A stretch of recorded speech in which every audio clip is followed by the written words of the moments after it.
Wala pala yung kita. Pagka may nuso na, regulator. Kita, ngayon mo regulator ito. Ito, sa pagtao na.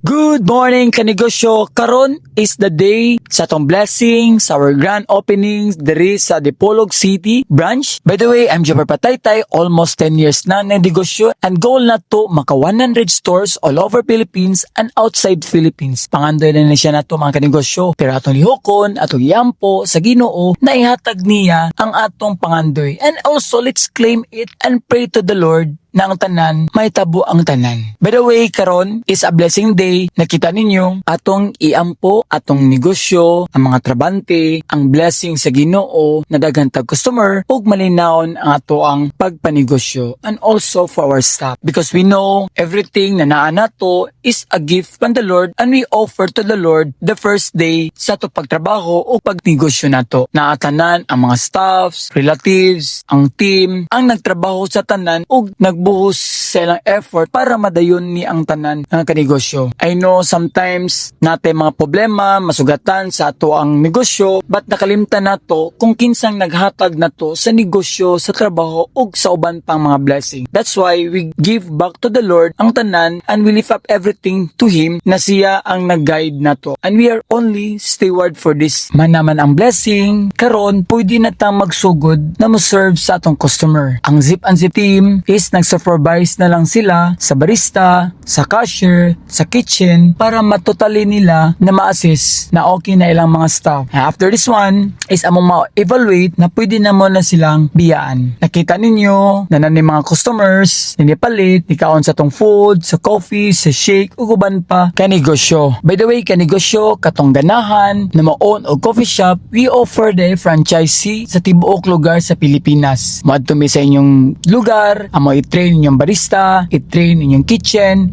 i-train inyong staff sa cashier o kuban pa, and pagdagan sa inyong coffee shop business. Karon, while busy atong team nag-assist sa Dipolog City na branch, mo adto sa task sa Pagadian City. From Dipolog City, from Pagadian is nasa 125 kilometers atong atoon dito kay natay meeting dito kay naay mo franchise nato dito. I know layo kay siya, but ato siyang atuon kay goal man nato na to have many branches all over Philippines. Ang Pagadian City mga kinegosyo is mga 2 to 3 hours biyaheon gikan sa Dipolog City.